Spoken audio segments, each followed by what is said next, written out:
Jambo lingine ndugu zangu waandishi wa habari ni kuhusiana maendeleo ya soko la Kariakoo na biashara za saa 24. Wapo baadhi ya wenzetu ambao wanatamani zaidi kujua tumeishia wapi na kauli mbiu yetu ya biashara saa 24. Lakini wapo wenzetu pia wanaotamani kuendelea kujua tumefikia wapi kuhusu maendeleo ya soko la Kariakoo.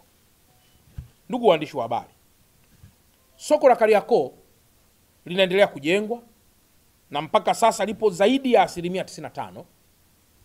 Lakini hivi ninavyozungumza tayari wafanyabiashara waliokuwepo zamani zaidi ya 1500 wamehakikiwa na kuendelea kuoneshwa vizimba, lakini zaidi pia wamefafanuliwa kuhusu utaratibu utakaotumika wa wao sasa kuingia hapo. Moja ikiwa ni kusaini mikataba, mbili ikiwa gharama za soko zilizopo kwa wakati huu, lakini tatu yakiwa ni malipo, lakini nne ikiwa ku discourage wale madalali waliokuwepo zamani ambao mtu mmoja alikuwa na vyumba zaidi ya 15. Lakini jambo jingine ni madeni yote ya nyuma kulipwa ili kuweza kuuisha rasmi taarifa za wafanyabiashara wa zamani. Sambamba na hilo, soko lina magodown, lina frame za maduka, lina maeneo ya parking pamoja na maeneo ya restaurants au migahawa, maeneo ya ofisi na baadhi ya maeneo ya kutolea huduma nyinginezo kama huduma za kibenki. Maeneo yote haya very soon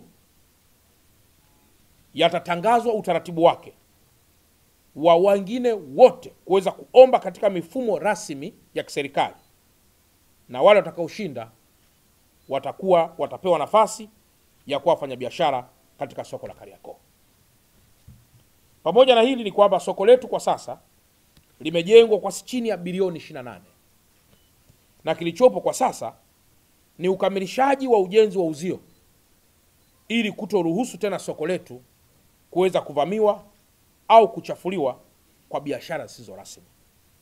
Katika hili niendelee kuwaomba kwamba kwa sababu tunategemea Mheshimiwa Waziri wetu wa TAMISEMI atatupa mwongozo kuhusu siku rasmi ya ufunguzi wa soko letu, na kwa sababu tunategemea Mheshimiwa Waziri wetu wa TAMISEMI atatupa rasmi mwongozo wa kiongozi atakaye kuja kulizindua soko hilo, basi niendelee kushirikiana ama kuomba ama kuwapa rai viongozi wote wa wafanyabiashara wa biashara ndogo ndogo Kariakoo kufungua njia ili soko letu liweze kupitika, na hasa pia nyakati ambazo viongozi waandamizi watakapotaka kuliona soko hilo wasipite kwa shida. Soko lina ramani na lina barabara rasmi. Kwa hiyo viongozi wa wafanyabiashara wa mkoa wa Dar es Salaam na hasa eneo la Kariakoo waanze haraka kuwaeleza wafanyabiashara wa biashara ndogo ndogo kufungua njia kuelekea kwenye soko hili la Kariakoo bila mabishano ya aina yoyote. Kufungua njia kuelekea kwenye soko la Kariakoo bila mabishano ya aina yoyote. Na jambo jingine kuhusiana hili, kulikuwa pia kuna malalamiko mengi kuhusiana na bei kuwa kubwa za frame nyingi zilizopo kwenye ukanda wa Kariakoo. Ninayo furaha pia kuwaeleza kwamba Mheshimiwa Waziri wa Ardhi Deo Ndejembi kupitia shirika la nyumba NEC wameamua kuingia katika ubia wa majengo yake yote yaliyopo eneo la Kariakoo, ubia na private sector, ili aweze kuvunjwa na kujengwa upya kwa mkataba maalum. Na kwa mantiki hiyo ninayo hakika kwamba mwaka huu hali ya biashara katika eneo lote la Kariakoo itaendelea kuwa bora sana, kwa sababu maeneo ya kufanya biashara yameendelea kuongezwa kwa ubunifu mkubwa ulioendelea kufanywa na Wizara ya Ardhi chini ya Waziri Ndejembi na Shirika la Nyumba la Taifa, kwa kuingia ubia na wafanyabiashara au kuingia ubia na watu binafsi ili waweze kuboresha nyumba za awali na kuwa magorofa yenye frame nyingi za maduka.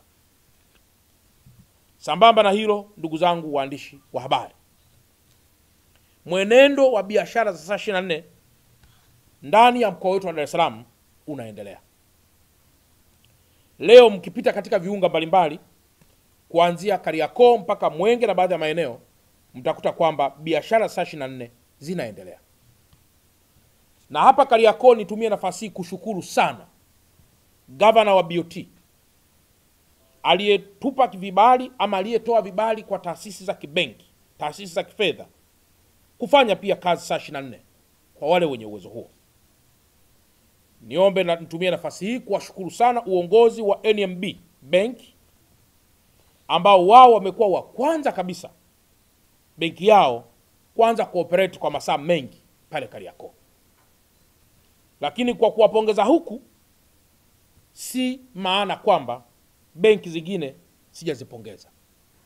Na wao wanaendelea kuinstall baadhi ya mifumo ili pia kuruhusu biashara saa 24 kuweza kuitika katika mnyororo unaohusiana, yani biashara, uhifadhi wa fedha, masuala ya ulinzi na masuala mengineyo ya namna hiyo. Je, hali ikoje sasa? Kama tungesema katika asilimia, tuko asilimia ngapi? Ndugu waandishi wa habari, naomba niwape tena taarifa hii njema kwamba tumepeana assignments na wakuu wa wilaya wote wa mkoa wa Dar es Salaam kwamba baada ya mkoa kulaunch ama kuzindua, sasa wakuu wa wilaya kwa kushirikiana na taasisi zote wafanya biashara ndani ya wilaya zao na wao wa launch biashara saa 24 katika wilaya zao, ili wafanya biashara wetu katika maeneo mbalimbali waendelee kuiona fahari ya usalama wa ndani ya mkoa wetu na ufahari ya usalama ndani ya taifa letu unaoratibiwa na kusimamiwa na vyombo vya dola, lakini kwa uimara wa serikali anayoiongoza Mheshimiwa Dr. Samia Suluhu Hassan, na kwamba kila mmoja aweze kufanya biashara kwa uhuru.